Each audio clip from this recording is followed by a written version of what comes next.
It is my pleasure to introduce to you Janet Nudelman, Director of Program and Policy at Breast Cancer Prevention Partners for today's discussion. Janet draws on over 30 years of experience working in the social change arena as a political organizer and lobbyist on women's health issues. Yes. Under her leadership, Breast Cancer Prevention Partners advocacy efforts are playing an important role in making breast cancer prevention a priority in state houses and the halls of Congress that have resulted in the passage of 11 local, state, and federal laws. Janet also directs BCPP's 15-year-old campaign for Safe Cosmetics, which has raised consumer awareness of and demand for safe cosmetics and sparked the growth of a $15 billion safe cosmetic industry. I am personally grateful for that as being in the hair industry and seeing all the changes that have been going on. So I applaud you and your work, Janet. I appreciate it, from one hairstylist and beauty product developer. So keep up the good work and thank you so much. So without further ado, please join me in welcoming Janet Nudelman. Thank you. Thank you, Tonya, for that lovely introduction. Next slide, please. So I just want to start off by thanking Day Day and Jasma and all of you for attending today's presentation. I'm so excited to be back. I participated in the October City of Hope Entity Community Conference, and I have to say it was one of the best, most fun conferences I've ever been a part of. I was during the breaks listening to the DJ and dancing in my office. So I can't say I've done much of that at conferences before. So thank you so much for having me back. I am going to be talking today about three different things, all very much related. Black women's health and breast cancer, the injustice of Black women's beauty vis-a-vis the toxic chemicals in the toxic beauty products marketed to Black women, and how you can get involved in changing the face of the toxic beauty industry. Next slide, please.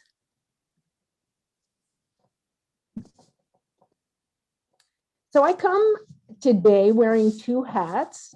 I have been the Director of Program and Policy at Breast Cancer Prevention Partners for the last 19 years. I just had my 19-year anniversary on Thursday, if you can believe it. And I also direct our campaign for Safe Cosmetics. We're the only national organization focused solely on preventing breast cancer by identifying and eliminating the environmental links to the disease. So there's lots of great organizations working on treatment and access to care, but we focus solely on primary prevention, securing better regulation of cancer-causing chemicals in consumer products, in workplace settings, in communities, and in commerce writ large. And our campaign for Safe Cosmetics has been around for about 17 years. And we work in three capacities to raise public awareness about the problem of toxic chemicals in cosmetics, to secure voluntary changes on behalf of the big multinationals, and also to lift the leaders, the clean cosmetics industry, the companies that are actually doing better and showing the way. And finally, to secure better and stronger regulation of the $100 billion cosmetics industry so everyone will be protected against these unsafe chemical exposures. Next slide, please. So just starting off with a few statistics, since breast cancer is my biz and yours as well, it's important that we ground this issue in breast cancer. Globally, breast cancer is the leading cause of cancer deaths among women. 1 in 8 women in the US will be diagnosed with breast cancer in her lifetime. There's 280,000 new cases of breast cancer every year, resulting in 40,000 deaths every year. Yet less than 7% of all the federal research dollars devoted to breast cancer are actually attached to prevention, the research of what we can do to prevent breast cancer before it starts. Next slide, please. So what's wrong with this picture? By now you already know, I'm sure, that that Black women get breast cancer less than any other race, but they die from it more than any other racial or ethnic group. And young Black women under 45 have a higher rate of breast cancer than white women. So there's lots of theories as to what might be going on. We at the breast cancer prevention partners believe that systemic racism and obstacles to the kinds of prevention activities that would lessen the risk factors that Black women face for breast cancer have a lot to do with these numbers. Next slide, please.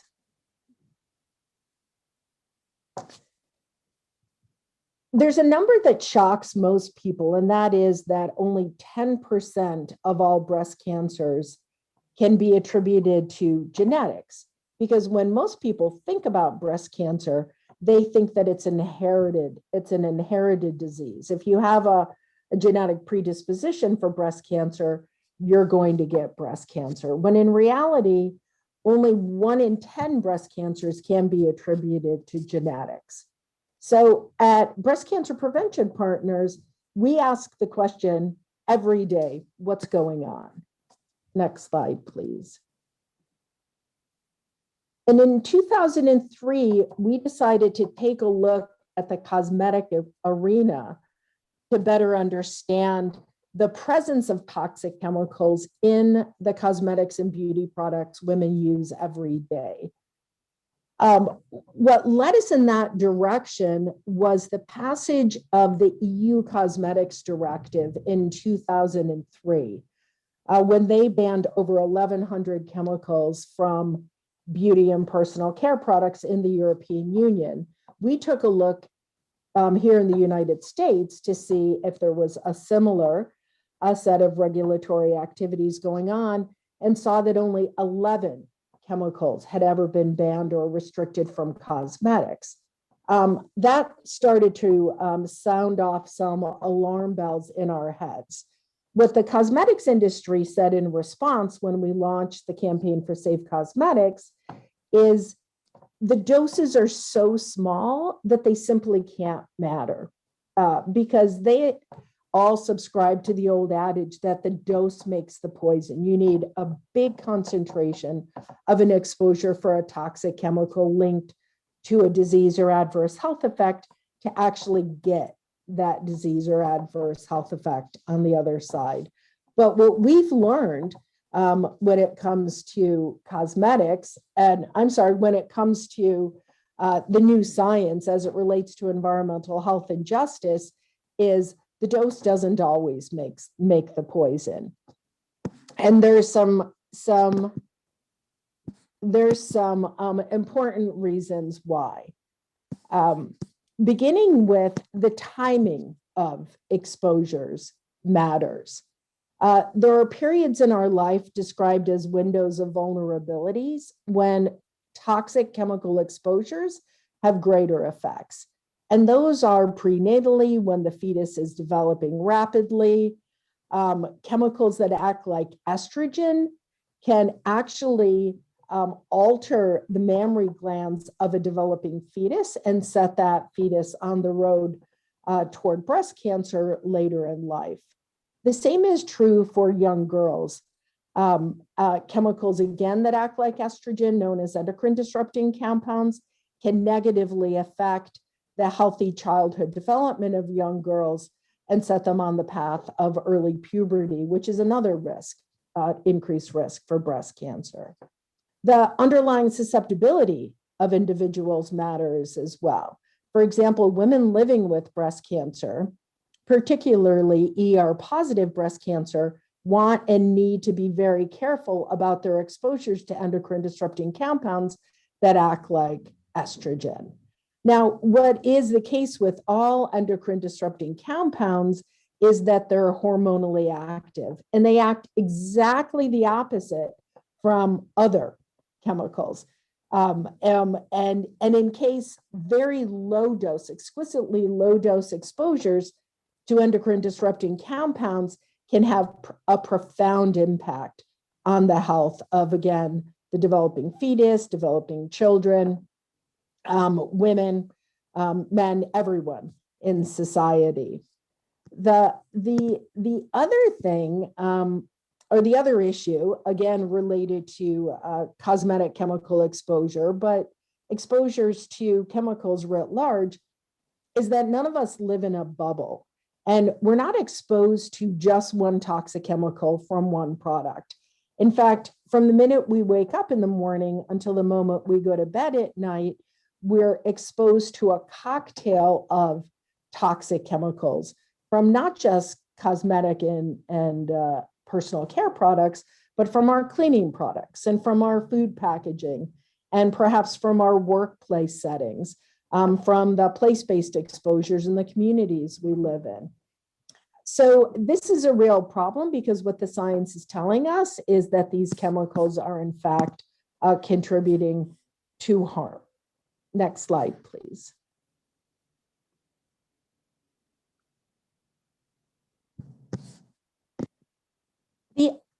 The other piece of this puzzle, we've talked about low dose exposures and cumulative exposures, and the timing of exposures is something called aggregate exposure. And this is when we're exposed to the same chemical from multiple sources. And a really great example of that is phthalates. And 20 years ago, most people couldn't pronounce phthalates, much less spell phthalates. And now it's a different story. And part of the reason why is because of the publicity phthalates got when breast cancer prevention partners were successful in banning them from kids' toys.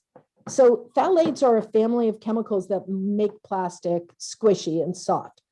So when you think of a rubber ducky, that's a really logical place for phthalates to live, because that's what makes that rubber ducky squishy. But they have lots and lots of other industrial functions as well. So I love using this example of phthalates because you can find phthalates in lots of different beauty products. They make nail polish chip resistant. They disperse the fragrance chemicals in fragrance formulations. But you can also find phthalates in vinyl floors, in shower curtains, in cleaning products. Outrageously, phthalates can be found 40 to 50% by weight in IV tubing and medical bags. They actually interfere with the ability of tamoxifen to do its job.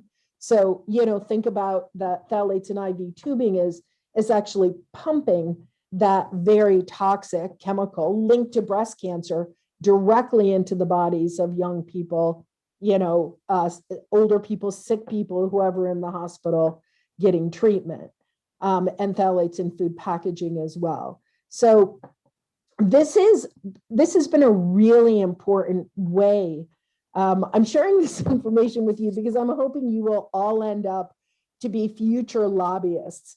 And one of the primary things that you hear from an elected official when you walk into their office and you say, I'm outraged that there's cancer-causing chemicals in my baby's bubble bath, or my shampoo or body lotion, and they say there's too small of an amount, of that cancer-causing chemical in that product to make a difference.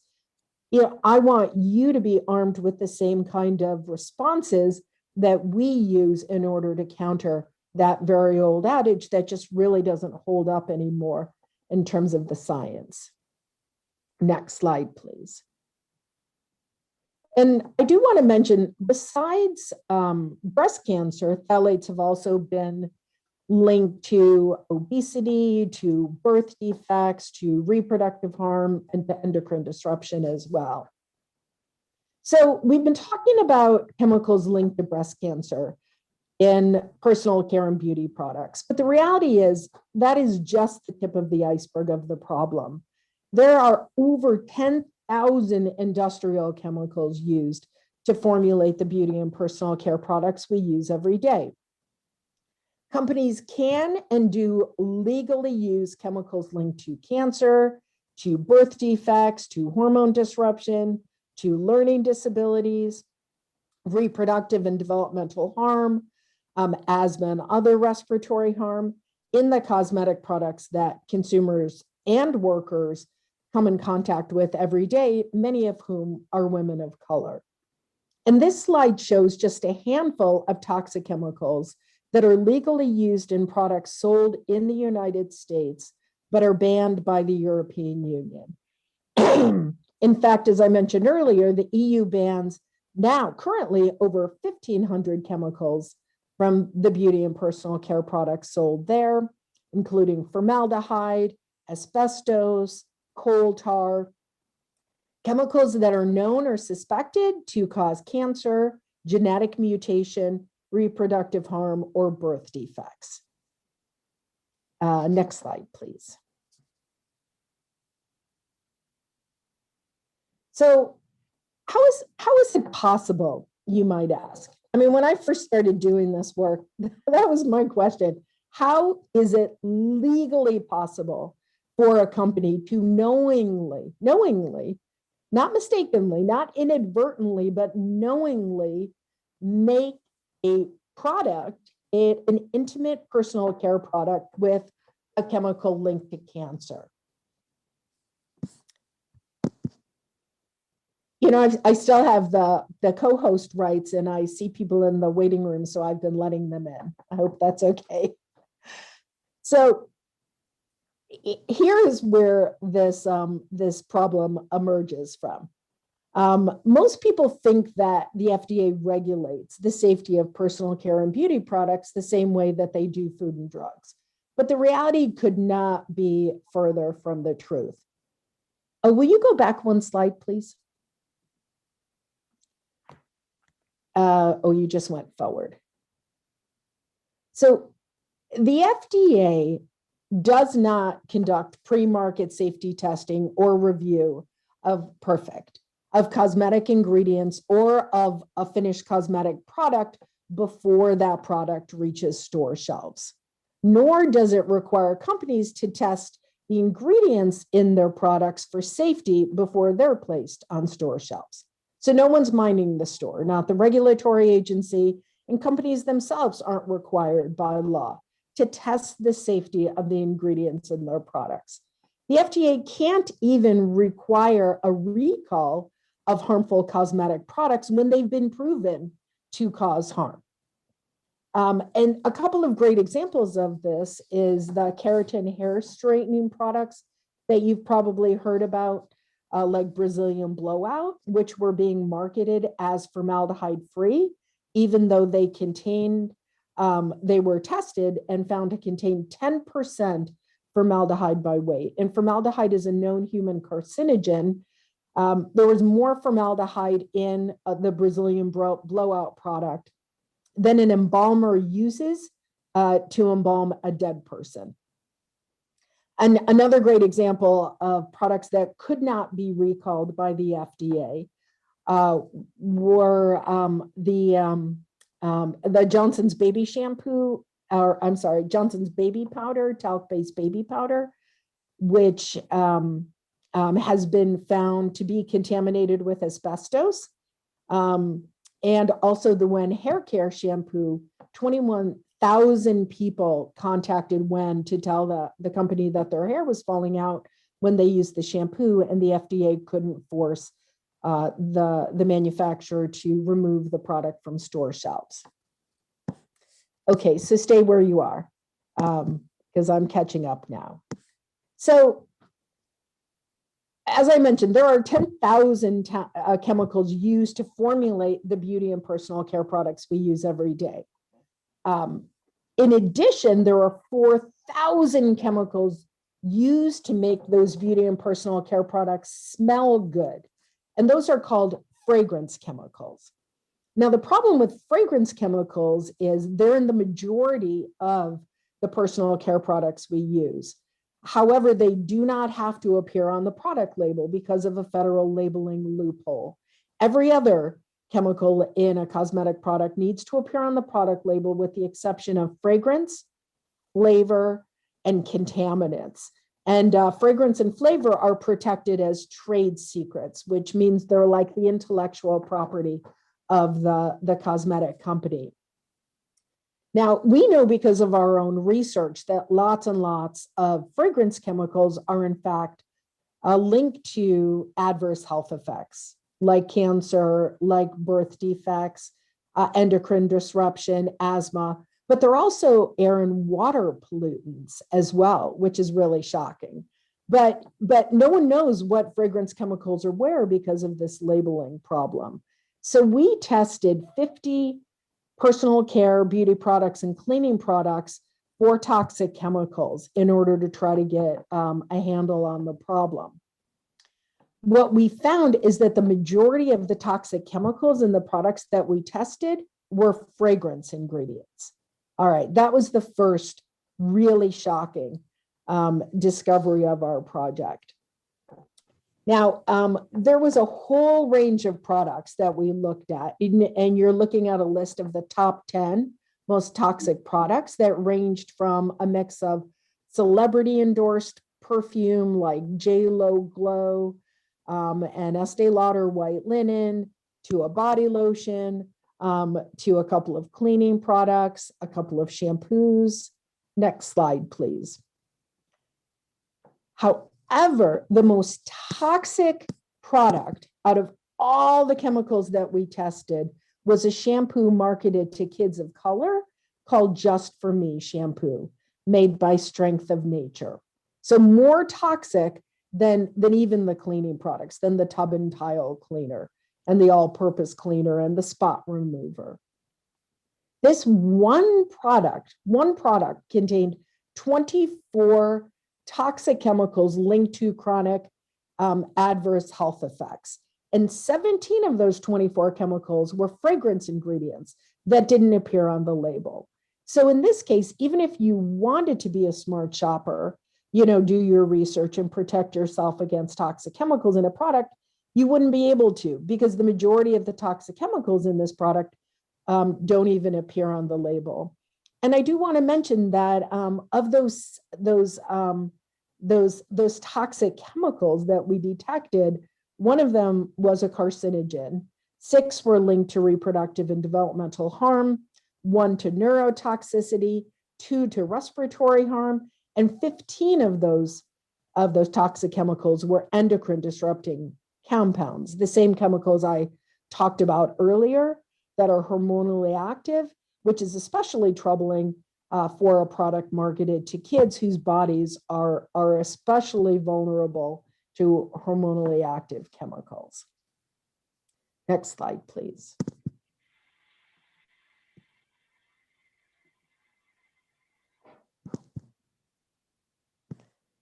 So, can you go backwards, please? So there's a real problem.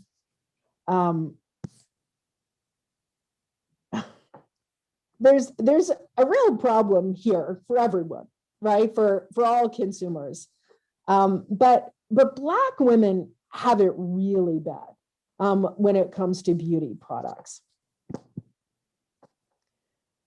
Because the beauty products marketed to Black women contain some of the most toxic chemicals used by the beauty industry. And this is a problem not just impacting Black women, but it's clearly impacting Black girls as well. Black people make up 13% of the US population, but Black women purchase more beauty products per capita than any other demographic, suggesting they're exposed to potentially more harmful chemicals in the cosmetic products they use than Americans as a whole. In fact, Black women spend more than $7.5 billion on beauty products every year, and 9 times more on ethnic targeted hair products than the average consumer. Next slide, please. Now, we know this is a problem because science is starting to tell us that it's a problem. So it's not just our gut instinct anymore. There was an NIEHS sister study conducted within,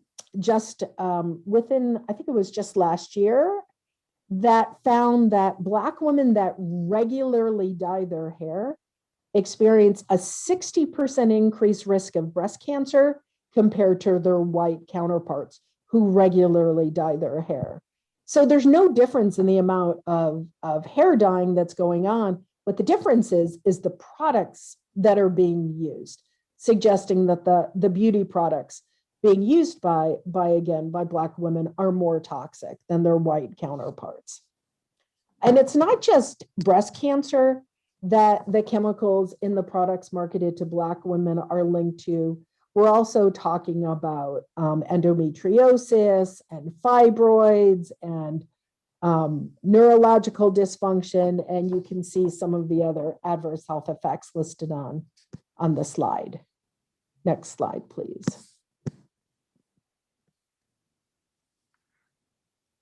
So what's going on? Oh, can you go back a slide, please? Thanks. I'm trying, Janet. Your slides are not letting me. Oh, I'm sorry. You know what? I was telling you today, I have this revolt of technology today, which is clearly spilling over to you as well. So you know what? It's fine. Why don't I do this? Yeah, that's where I was hoping you'd be. Thank you. No problem. So for over a decade and a half, our campaign for Safe Cosmetics has been working to secure the passage of meaningful health protective federal legislation that would give the FDA the authority, the statutory authority it needs to more strictly regulate the safety of cosmetics and personal care products that are safe for people and the planet. Because the reality is, even if the FDA wanted to do more, they couldn't, because they don't have the statutory authority to do more.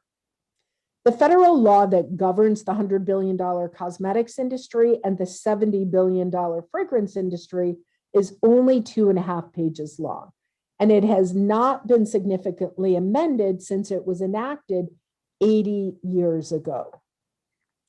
To make matters worse, there is no federal or global oversight of any kind of the $70 billion fragrance industry that provides the ingredients that make our personal care and beauty products smell good.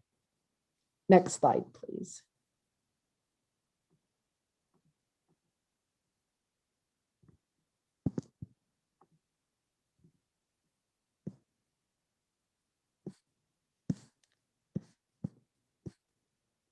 So we decided to, many years ago, when I started working at Breast Cancer Prevention Partners, our theory of change, which is nonprofit organizations have what's called a theory of change, and it's basically the method to their madness. It's how they do their work. And our theory of change utilizes the concept of state to federal legislative advocacy. So what we do is we create legislative models here in California, where we are the 5th largest economy in the world. And then we pass bills in California. We create laws in California that serve as de facto laws of the land. And we use that legislative activity to create momentum for federal reform. And we do that because, as most of you know, there has been a really serious partisan gridlock on the passage and the movement of legislation at the federal level. So we've been really successful. My bio was a little old. It said we've been successful for the passage of 11 local, state, and federal laws. And now that number is 15, because last year, we enacted 3 laws in California, 2 of them having to do with cosmetic safety. And one of them is called the Cosmetic, Fragrance, and Flavor Ingredient Right to Know Act of 2019, Senate Bill 312. This bill addresses the very fragrance ingredients that I was just talking about earlier. What it does is it removes the trade secret protection that federal law provides to cosmetic companies vis-a-vis their use of fragrance ingredients in personal care and beauty products. It requires the disclosure of fragrance or flavor chemicals in beauty or personal care products sold in California that are toxic to human health or the environment. Disclosure is triggered by whether or not the chemical in the cosmetic product is present on any of 23 lists of toxic chemicals that's maintained by the California Department of Toxic Substances Control. The companies disclose the toxic chemicals to the California Safe Cosmetics program, who then makes that information available through their online database. So this is a really important law. It's the first of its kind. Can you go to the next slide, please? It's the first of its kind anywhere in the world. No one has ever enacted a law like this, and it's going to benefit people all over the world, because once the trade secret protection is removed for a fragrance ingredient or a series of fragrance ingredients in a product in California, the companies can't claim that confidential business information anywhere at all. So those once secret chemicals become public, not just for people who live in California, but for people everywhere. So as you can imagine, the chemical industry, the fragrance industry, the cosmetics industry hated this bill, hated it, and worked very hard to prevent us from securing its passage. So we had to work very hard to defeat them. We amassed a really, really broad-based set of supporters, and you can see some of them on this slide, including 60 cosmetic companies, some of which were major multinationals like Procter & Gamble. Unilever supported this bill. Clorox, if you can believe it, the makers of Burt's Bees. About 55 other clean cosmetics companies, Beauty Counter, Seventh Generation, California Baby, as well as 70 nonprofit organizations and health associations. And this is a photo on the bottom of about, I think there were almost 100 of us, 90 of us, that went to Sacramento for a lobby day in order to go door to door to lobby on behalf of this bill. And this is one way that you all could get involved. Any of you could get involved if you're interested. When we've got bills in Sacramento, you could come to Sacramento with me and lobby on behalf of our cosmetic safety bills, because honestly, real people, hair, as well as salon workers, because I think there's a couple hair salon workers on this call, make the best lobbyists. So I want you to remember that invitation. Next slide, please. The other bill that we were successful in getting signed into law was the Toxic Free Cosmetic Act, Assembly Bill 2762. This was a bill sponsored by my organization, Breast Cancer Prevention Partners, by the Environmental Working Group, by Black Women for Wellness, and also by CalPERG. And I want to mention that Black Women for Wellness was also a sponsor of Senate Bill 312, because I see Astrid, hi Astrid Williams on this call, and she does great work, as does BWW. They've been a partner with us on a lot of our legislative initiatives. This bill was really important because it bans 24 toxic chemicals from beauty and personal care products sold in California. All 24 of these chemicals are currently banned by the European Union from cosmetics sold there, but have been present in beauty and personal care products sold here in the United States. So think about that double standard. Our bill removed the double standard, but it has existed since about 2004. This is a list of the chemicals that were banned by our bill. Mercury, 4 types of formaldehyde. I mentioned earlier that formaldehyde is a known human carcinogen found in hair straightening products, but it's also used as a preservative And we banned one of those preservatives, quaternium 15, via this bill, but there are other formaldehyde releasing preservatives that are currently in use, which is a real problem. So you can find formaldehyde today in bubble bath, in baby shampoo, in lots of different conditioners, body lotions. It's really quite prevalent. The bill also banned 2 phenylenediamines, which are hair dye chemicals, from sale in California. 2 long-chain parabens. Parabens are preservatives, and they've been linked to breast cancer. They're endocrine disrupting compounds. They've been found whole and unmetabolized in breast tumors. 2 phthalates. I've already talked about phthalates, 2 of the worst phthalates. And this is really important. 13 perfluorinated chemicals. And the perfluorinated chemicals, you've probably been hearing a lot about them. Some of them are known as Teflon chemicals because they're the chemicals that create the nonstick coating on Teflon pans. But they can also be found in fast food packaging because they help the packaging be grease resistant.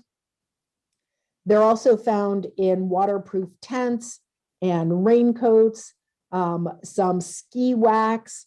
I mean, they're all over the place. And the problem with these chemicals is they're not only linked to breast cancer and birth defects and reproductive harm, but they're environmentally persistent, meaning they stay in the environment forever.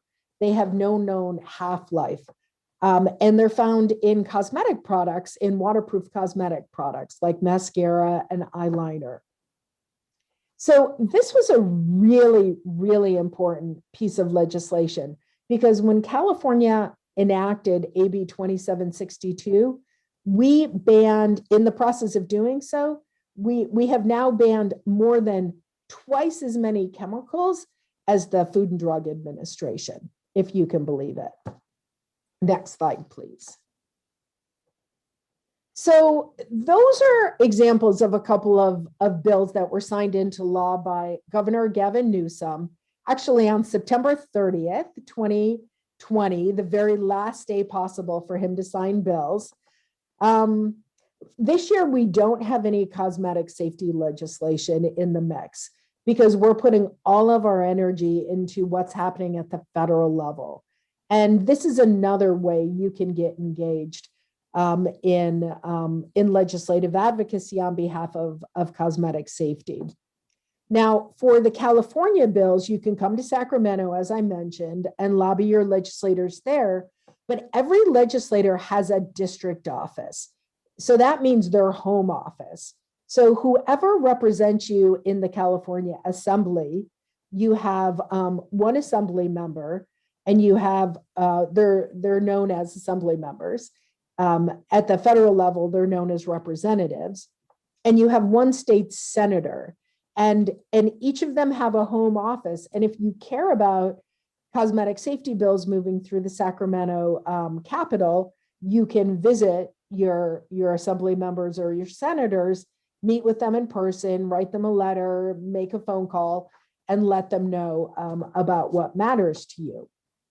Now, the same is true, exactly true, for federal cosmetic safety legislation as well. And I want to dig into this a little bit because, you know, we have it lucky in California because we have a progressive legislature. So we have more protections than people in a lot of other states.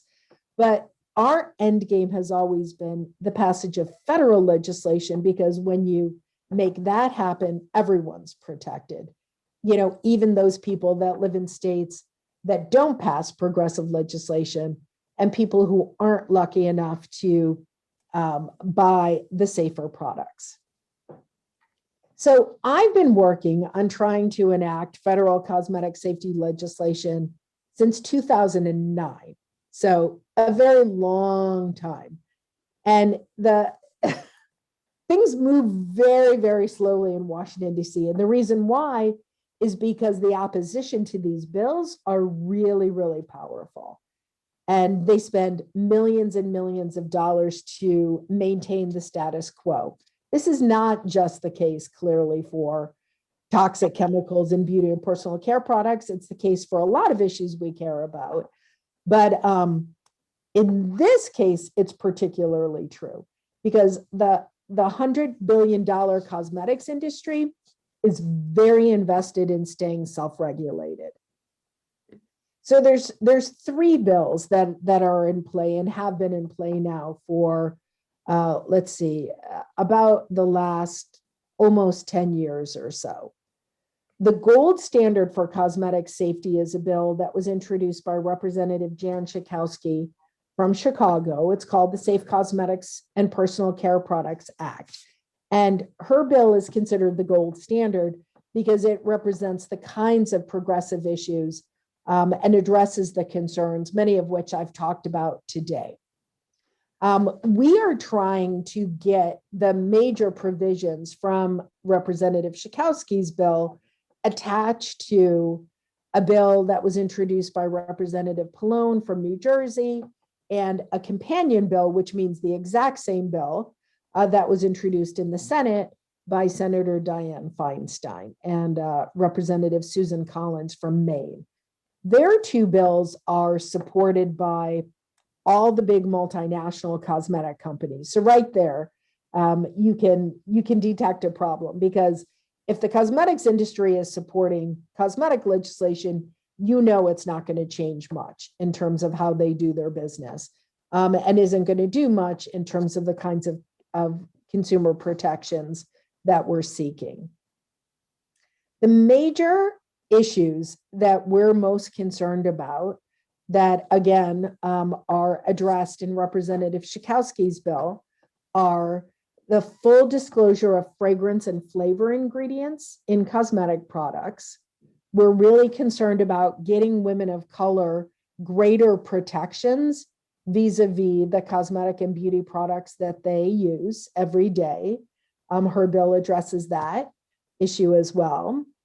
Another major concern is the safety standard. We want to be sure that whatever bill that's enacted in Congress has a really strong safety standard, which means that cosmetic companies would be required to test the ingredients in their products for safety. And it also means that the FDA would be testing products and ensuring they're safe before they hit store shelves. So there's lots and lots of other elements. I think I'm going to stop talking really soon so we can get to questions. But if anyone wants more information about these bills, I'd be happy to send you a fact sheet. Next slide, please.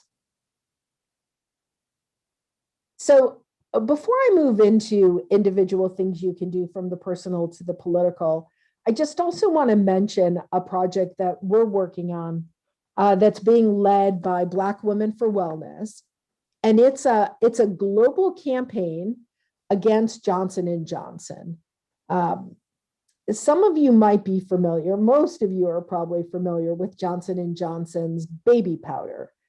And some of you are also probably aware of the fact that the company has been sued now by, I think, almost 20,000, maybe 21,000 women across the country who believe that their ovarian cancer is linked to their use of Johnson & Johnson talc-based baby powder.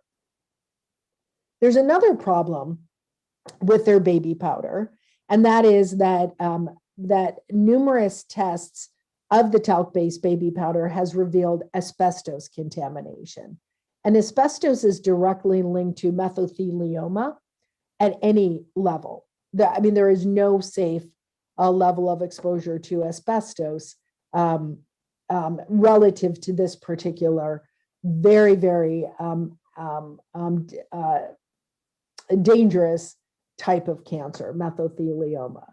So in May, Johnson & Johnson said they were going to stop selling their talc-based baby powder in the United States, but they're continuing to sell it globally, which is outrageous.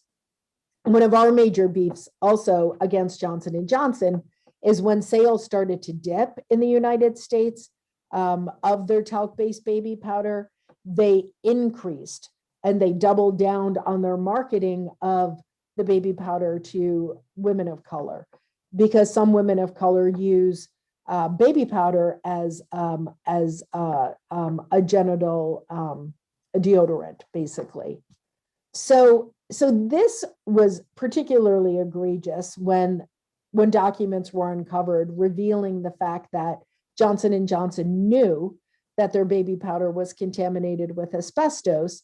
They knew that it was linked to ovarian cancer, yet they increased their marketing to women of color in order to increase their sales. And they're continuing to do so by the continued sales of this product globally, because the majority of the world is made up of people of color. So please let me or Astrid know if you'd like to get engaged in our campaign against Johnson & Johnson. Next slide. So what can you do personally about this problem?